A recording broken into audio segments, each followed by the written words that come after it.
While the new federal budget and new policies have raised the reality that thousands of Montanans could lose their SNAP food benefits in the future, the organization that's in charge of meeting that statewide challenge remains optimistic and resilient. Absolutely. I think one thing that I've always said is that food bankers are probably the most resilient crowd I've ever met, because we're dealing with disasters and crises and family issues all the time. So not saying that the environment that we're going through right now is a positive environment, but it does mean that we're pretty used to these types of things, and the rebound that we have and the ability to do that, I think, will come through. Indeed, in my years of covering the challenges faced by MFBN and its partner food banks and pantries across the state, the new future is definitely filled with hurdles. But as Carlson points out, 5 years ago, programs are faced with one of the biggest challenges ever: how to continue services during the height of the pandemic. She says in comparison, now at least there are more obvious signposts compared to the extremely unsettled situation caused by COVID. This is the first time we've had some really clear-cut definitions that it's going to do some eliminations. We kind of expect about 30,000 Montanans are probably going to lose their SNAP over the next couple of years. It also means that the state is going to have to start picking up a greater proportion of the expenses, the administrative fees out of that, which already on a budget that the governor is concerned about is going to be an issue as well. Then there's also some eligibility restraints that have been put on there that are a little more extended than they used to be, the work requirements at a higher age. So there's going to be some things that'll filter that out. The good news is we're not one of the states with a high error rate. So there's some of those barriers that we will not have to overcome, but I think the financial burden that the state's going to have will be an issue that we'll have to look forward to. And some of those pandemic lessons could come into play. For example, a stronger relationship with volunteers and partnerships, such as Montana's meat producers, that stepped forward in a big way during COVID and have continued giving. I think we continue to go out and look for the strengthening of our partnerships, not only within the state of Montana, but we do work with the entire Feeding America network across the United States. So we have just been meeting recently about what can we do to increase our donations, to increase our resources for purchasing, to try and band together so that we can get some better pricing, not just as a group of food banks in one state, but as a group of food banks in a region or across the United States. So we're looking at those alternatives to be able to bring more food in that might supplement the TFAP cuts that we're experiencing, or the increased demands that we'll be experiencing because of the SNAP cuts. So we're looking at those other outside pools as well.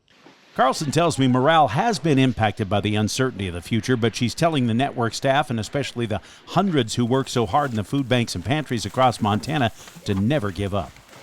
First of all, we aren't in existence without our network partners. They are the strongest group that we could possibly rely on. But I think on the flip side, they need to know that we have been through these crises before. It's always a learning experience for us, so we may stumble and fall, but we're going to do our level best to make sure that no individual is turned away from their doors.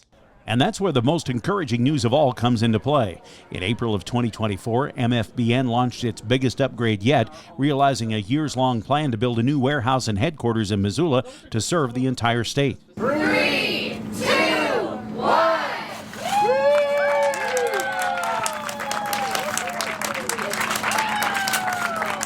I got the first exclusive sneak peek at the almost ready-to-move-in building just last week and was absolutely blown away.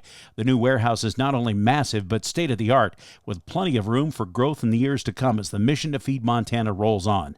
And surrounding that space, entire rooms dedicated to freezers and cold storage, handling of food, including quarantine for donated produce, which is a first, efficient truck bays that will allow loading and unloading, and just as importantly, a vastly improved office space to keep management and collaboration on track. There's still a few pieces of equipment to install, but move-in is tentatively set to start in September. We're kind of splitting it up into the office move and everything related to that, and then the warehouse move and everything related to that, because they're very, very different dynamics.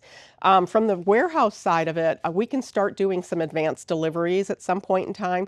So we will cut off taking any deliveries here on site and start directing them over into the new facility even before we occupy the offices. So we'll start working on that as soon as we get the clearance, for being able to do that. And then it's just going to be probably 2 to 4 weeks we're anticipating of just some massive movings. The fortunate side is we have a whole fleet of semis. So, we've got that. So it's just going to be a lot of manpower. We've been sending out a lot of advance notices, like how do we downsize on our files? Can we start scanning and be more digital? Those kinds of things so that we don't have so much to move. But I think the excitement is so high within the office that the energy is there and they can't wait for this to happen. The size of this space is really incredible. In fact, it's the size of 1 1/3 football fields. And to give you some idea of that, if you take all the inventory from the current warehouse and come over here, it would only fill up about 1/4 of the warehouse. So that gives the food bank network lots of room for service and expansion in the future.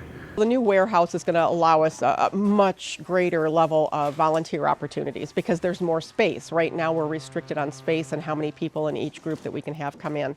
We're also going to be adding some other volunteer projects too that we've not been able to do before because of our space constraints. So the good news is we're going to have a lot of opportunity that we can just open the floodgates and everybody can come in when they want to. We also have a very qualified staff person that has been just can't wait to get rolling, that has some volunteer experience and would like to be able to get some more programs going for them. So we can't wait to have that opportunity open.